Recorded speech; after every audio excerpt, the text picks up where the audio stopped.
And a very good morning, late tea time podders around the world. Very good to see you.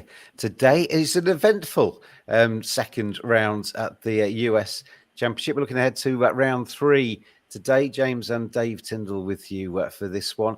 And the updated prices scrolling across the bottom of the screen there. And kind of big news yesterday, DT, was off the course, wasn't it? And those little routes into golf courses in your car are quite perilous, aren't they, sometimes? Yeah, I mean, it was hard to know what was going on because all I had to begin with was there's a delay because of traffic. And I've been to these big events in America, and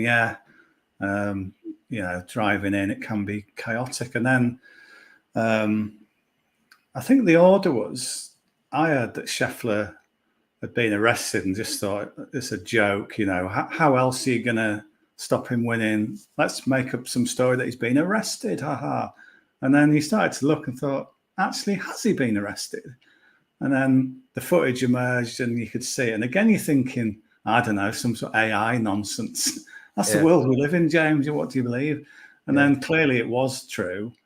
And then the explanation kind of why the traffic, really tragic that the guy the working at the tournament had been hit by a shuttle bus and died. So that was terribly sad. And then the kind of Scheffler being arrested thing was in the context of the traffic, and he was trying to beat the traffic to get to his morning tea time. But it's just like bonkers, wasn't it? The Scheffler angle. It's like of all the players, there's 150 in the field. He's the world number one, probably like the nicest bloke in the field, and he's the one being arrested. It's just like, what? I think they interviewed a few of the players after their rounds yesterday, and a couple of them said that, if you're thinking of anybody being arrested, the last person on the list of all of the people playing in the event would have been Scotty Scheffler, but he's going to be charged, and we obviously remains to be seen what happens with those charges. But assaulting a police officer was one, which is a felony, so that's actually quite a high level charge. But obviously, the biggest thing is the guy dying, which is incredibly sad, and thoughts to his family and everybody involved, because you don't want to be going to a golf tournament, working or otherwise, and not coming home, do you? So that's the overriding thing to me. And they were kind of, because Scotty Scheffler's world number one, there was a lot of chat about how brave he is to kind of carry on. At least he has the chance to carry on. And but having said that, the psychology of it all, for him to basically come out of a cell and walk onto the first tee and still put a round of 5 under together was some doing, wasn't it? It was amazing, but I don't know. I've got this theory that you can suffer, and I probably had it to me in my life. I think you can have delayed shock where you kind of, it's so sort of just flashing before your eyes. You're kind of just thrown into the next thing. So you play your golf and you play really well. But I think after the round and between him teeing it up in round 3, I think the shock's going to kick in. I mean, he already said he was shaking in the cell, but I think he'll suddenly go, my God, what happened there? I don't think he'll win from here. I wondered, towards the end of his round, there was a couple of un-Scotty kind of shots. Yeah, it's like it almost was kicking in. I just wonder if there was an element of that in that as well. And the other thing, DT, with Scotty Scheffler is he's not got his caddy on the bag today because his caddy is attending his daughter's graduation ceremony. Well played to her and good luck to him. But that's going to be kind of when you're in those situations where the world's gone a little bit kind of crazy around you, you want touchstones that are familiar, and he's not going to have that, is he? Yeah, it all adds to it, doesn't it? Yeah. So, I mean, if you didn't know anything, if you're just looking at the leaderboard, you'd say, oh, yeah, Scotty Scheffler wins from here. I don't think he does. I think too much has happened to him this week. I just don't fancy him at all from here. And there was a point yesterday where Xander Schauffele, who's played brilliantly, hasn't he, so far this tournament, but he got himself to 13 under at one stage, and you were thinking he's going to just kick on from here, and this could be Xander's week. But I mean, it still could be because he's still leading the tournament. But had the opportunity yesterday to maybe put some clear air between him and the rest of the field, and he didn't really take that, did he? No, and I don't know, the kind of, you can almost see the arc of his sort of week, can't you? It'll be fast start, kind of stays there, plays well in rounds 2 and 3, and then it comes to the crunch and somebody comes past him. So it kind of played out a little bit yesterday. I think if I was backing him, I would have wanted him to shoot 5 clear or something, and then have such a big lead that no one can get to him. But you look at that leaderboard, and there's some big old players just lurking beneath him. And obviously, good news for our post first round bet on Colin Morikawa. We put up at 16-1 yesterday, and had a brilliant day, didn't he? Well, I always back Colin, regardless, and he's carrying my money, and I'm sure a few of the late seed time podders out there. So he was brilliant yesterday, absolutely fantastic. Just had I've had 3 horses yesterday. I had Colin as one, I had Bob McIntyre as another, and I had it was the other one, Tom Kim, and they all bogeyed the 18th. And what could have been a great round ended up being a little bit disappointing in the end, but still got 36 holes to go. I've got loads of comments coming in already. Chris says, "Hi, fellas. Crazy day yesterday."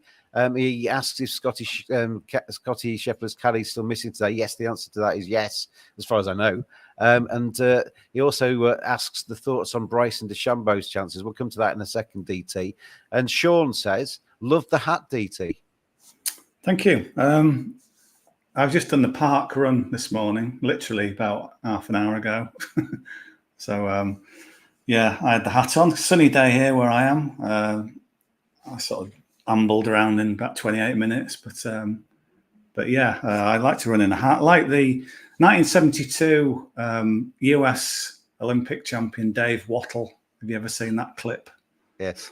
YouTube, it's astonishing. He comes from absolutely miles back. So anyway, as you head off to YouTube to look at that, stay with us for a little bit longer, because we're going to look ahead to round 3. And off the back of yesterday, as you say, the kind of top end of the leaderboard looks brilliant, doesn't it? We've got a good weekend ahead of us, I think, in terms of the golf. Can Colin kick on? Can he win his 3rd? Can Xander beat the Demons? Because he has got a bit of a history of not quite getting across the line. Rory fell away yesterday, but he expects a Rory charge in round 3, because he always does it at some stage, even if it's a forlorn hope. And there are plenty more. I love Tagala. I just think he's such a kind of cool. He just lopes around, plays his shots. He's quite charismatic. He's in 3rd at the moment, and I'm hoping for a big weekend for him as well. But there's some good names on that board. Yeah, Tagala. I did actually see a kind of on the course interview with Tagala before the tournament, and they said, "What's it? What do you think of the course?" And he just went, "It's sick." So he clearly got down with the kids there. I saw his press conference, and he was saying they were asking him about. I think he'd said when he was about world number 28. He's got that imposter syndrome. Am I good enough to be here? I don't really feel like a world 28. He's now world number 12, and the same questioner asked him the same question again. Do you feel like a world number 12? And he's basically saying, there's a lot I can get better. But when I look at the likes of Tiger and Rory and some of those others the Scotty and the careers they're having, I think he feels quite a long way short of that just yet. But psychologically, does that play a part when he comes down the final hole with a 1-shot lead in a major tournament? Well, all of that is to unfold before our very eyes. But I know you've got an outright for me today, because the round hasn't quite finished, the second round. They were delayed so much yesterday, couldn't quite fit it in the twilight. So we haven't got the customary 2 balls today, but you've got an outright for me. Yeah, a couple to look at. So, 17 players still to finish their second round. It looks like the cut will come at -1. So 79 players on that number. Just on that, the cut being even money or -1, you're kind of battling against the course, and you are kind of competing and coming out in either level par or -1. You should be allowed to stay for the weekend if you actually got under par. Honestly, I mean, I know it's numbers and what have you, but I think it is one of the lowest ever cuts in major. If I had my one major and I was -1 and I was going home, I'd be sending a letter to my DT. Yeah, you think, how have I not got through the cut there? Shot under par, ridiculous. Not Tiger, unfortunately. He had a bit of a disaster shot. Finished on +7, didn't he, Tiger? So his wheels came off big time yesterday, and you could see it was kind of, because you kind of see so much of Tiger, you almost feel like you can read his thoughts sometimes. And on the 12th or something, I think he bogeyed that, and you could see he's grumbling and stuff. And you're thinking, even now, at 7 over, whatever he was at the time, and he's just bogeyed that hole to go 8 over. He's still thinking, if I could birdie every hole on the way in here, I could still make the weekend. He's still got that in him, hasn't he? Yeah, he had 2 triple bogeys in about 3 holes and completely went. And then he had back-to-back birdies. And yeah, he just sort of saw the cogs going, thinking, do you know what? If I was a strong back 9, who knows? First triple bogeys he's ever had at the US PGA. Yeah, but as you said, a few of them. Anyway, back to you. Yeah, so just some halfway trends then that we've seen in the USPGA. It is being the halfway leader a good thing to be?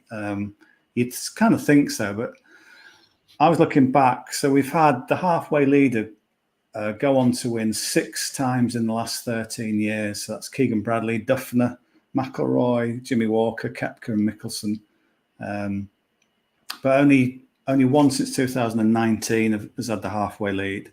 So it's kind of Xander Schauffele's in a very good position, but it's not a done deal by any means. And he himself is not particularly good at being the halfway leader. He's had 6 before, converted just 1. That was the Travelers in 2022.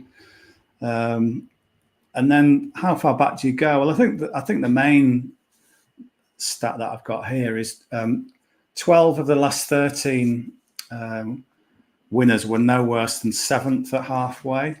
So if you look at the leaderboard now, that's basically only down to tied 4th. There's 4 on there. So yeah, so in theory, if history plays out, so 12 of the last 13 years, it's between Schauffele, Morikawa, Tagala, Thomas Detry, Scotty Scheffler, Mark Hubbard, and Bryson DeChambeau.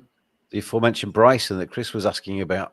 Yeah, and well done, Chris, because he's my bet. So yeah, I suppose if you eliminate Schauffele, you've got that doubt. Can he get over the line? Morikawa is a massive danger, but we've already got him at 16-1. I think Tagala, it might be a bit soon. Detry's never won on the PGA Tour, never won on the European Tour, DP World Tour, so that's a bit of an ask. Scheffler, I think, will be too frazzled. You may think differently. I can't see Mark Hubbard getting over the line. So that comes down to basically my 2. If I hadn't had a bet so far, would be Morikawa and DeChambeau. As I said, we've got Morikawa already, but DeChambeau is just looking really good. And he maybe a bit of a slowish start to round 2, but then he came through. Course is really suiting him. The thing pre-tournament I was worried about was his putting. It was a bit cool, but he was 14th for strokes gained putting in round 2, so that's heating up. He ranks 5th tee to green, 4th in approach so far. And then just looking at some of his quotes, he said, felt like I putted really well today, drove it pretty well, kept out of trouble.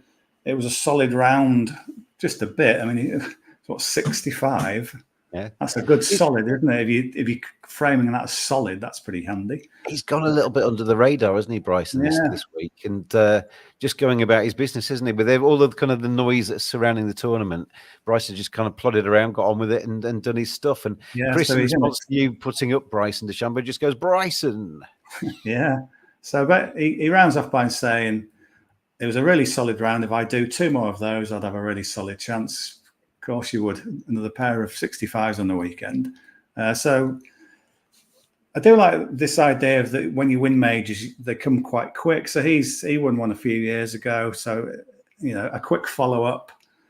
He's got one in the bag already. So I think you can get 10-1 win only at Bet365. That's the only book I looked at. So I don't know if you've got odds checker open when you can beat that, but that's absolutely fine. I think he's got every chance from here.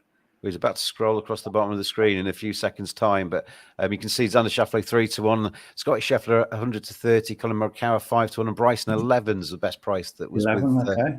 Yeah, I do like that. I mean, a live golfer Koepka won last year, so it'd be quite sort of amusing in a sort of dark way if another live golfer wins. But maybe they are just more motivated. They play on live all this time in a different format, away from kind of the main arena, really. So when they get the chance to go up against McIlroy and Spieth and Thomas and all these, and Scheffler, maybe they don't know. Maybe they just put a bit more in slightly. So yeah, I do like DeChambeau this week from here. I thought Brooks Koepka played quite well in patches yesterday as well. He's another one. Out, yeah. There's a few live players that seem to have just gone off the boil since they've moved across. They're just counting the cash and going through the motions. Yeah. But there are some like Brooks and Bryson that still seem to have the fire in the belly to either prove people wrong or just carry on their careers and do it properly. Anyway, let's take a very quick break before we get on to your remaining bets at around 3. Thank you very much to switchwatersupplier.com. If you want to save money on your water bills, if you're a business and you want to save some cash, why wouldn't you? And here's how. All golfers want to stay away from the water. That splash as your round sinks beneath the surface is never a good sound. But golf courses rely on water to keep those fairways and greens lush. For that post-round shower or the clean glass at the 19th hole. Golf courses, indeed most businesses, spend way too much money on their water bills. Switch Water Supplier can cut your water costs and help your business save money. Register now at switchwatersupplier.com. They will do all the hard work and get your business the very best price for your water supply and claim money back if you've been overcharged. Switchwatersupplier.com. Switching made simple. Thank you very much indeed to switchwatersupplier.com for their support for the Late Tea Time podcast. Just going back to Scotty very quickly, whilst that advert was playing, I was thinking about him, as you do. And he's going to be tired as well, isn't he? It was an early morning start. All of the kind of nervous tension that's gone through his body as a result of everything that happened yesterday, even having to explain it later to the press. He's going to be knackered today. Yeah, I honestly think today it all catches up with him today. If you were trying to predict the pattern of his week, I would say today is the one where he drops back. Then he might come again in the final round. But I just think there's too much for him to cope with for 2 more rounds of this. And as you said, if you watched his round yesterday, right at the end, I think he was there's some really strange shots that you don't see from him normally. Yeah. Yeah, he looked like he was just trying to survive to the end yesterday, towards the end. But I mean, fair play to him. It was a hell of an effort to get round at all. But he's just become a dad as well. So we're thinking about the baby back home. There's a lot. I mean, he's so phlegmatic and calm, but that's a lot to ask from here. For him to cope with all this. If you've been backing Scotty at 5s and 6s and 7s all the way through this season so far, you've got plenty of reserves to kind of calm your worries if you're on him again this week. But I mean, still 100 to 30 to win. But it's not 100 to 30 I'd take. We've got Bryson then, DT, on our betting slip at 11 to 1. What else you got for me today before we say goodbye and everybody can enjoy the golf? Yeah, I just wanted someone a bit further back and someone with a real sort of history of making charges, and there's an obvious name to me, Hideki Matsuyama. Looking back, are you going to play his music again? Well, yeah, maybe that was The Omen as well from Shonen Knife. Yes, although he once said he'd never heard of the Beatles, so still can't get over that. The One Direction of their day. How can you not have heard of the Beatles? Anyway, that was when he was playing at Hoylake, and that was the obvious question. Royal Liverpool. But anyway, back to current Hideki. Just for Late Tea Time Podders, me and DT work quite a lot together on various things, and there's 2 ways to really get him going. Basically, calling the Beatles the One Direction of their day, and anything anti-Jurgen Klopp, and he's gone. He's frazzled. He starts to throw things around studios, everything. He's an absolute disgrace of a man. Not quite, but yes, I do bite a bit when you criticise those wonderful people. So Matsuyama then, leaderboard now, he's in a tie for 11th, 5 behind the lead. Not too bad. He's in there. It's just, that recent memory of him at Riviera earlier this season in the Genesis Invitational when he was actually 8 back at halfway, and he won by 3.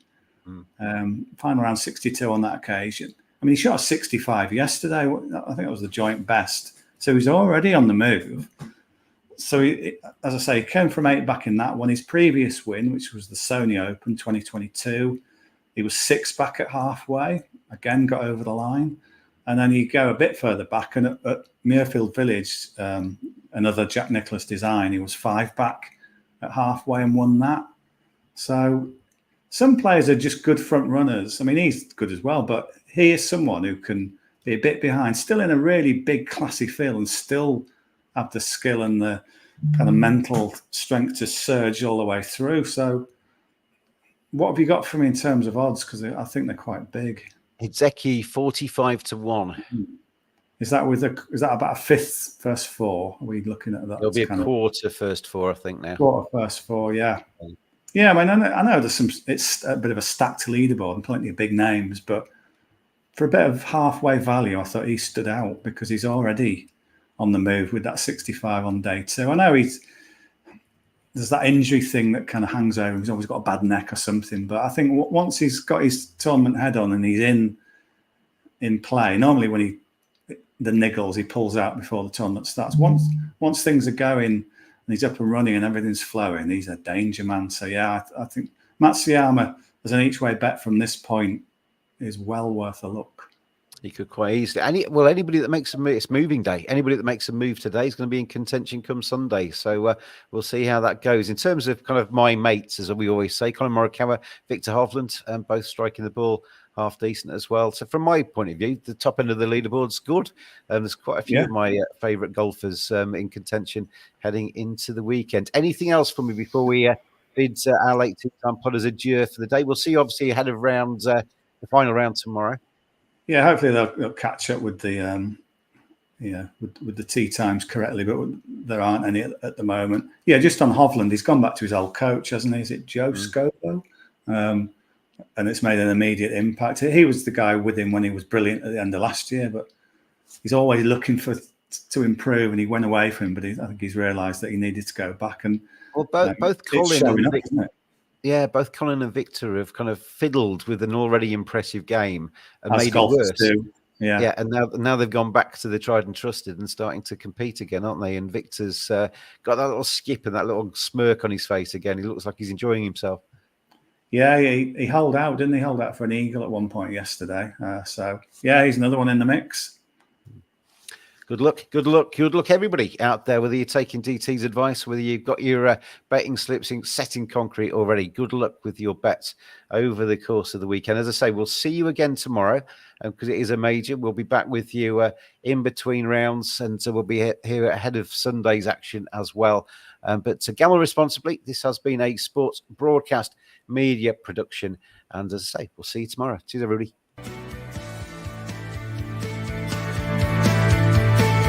Always gamble responsibly. Visit begambleaware.org for more information.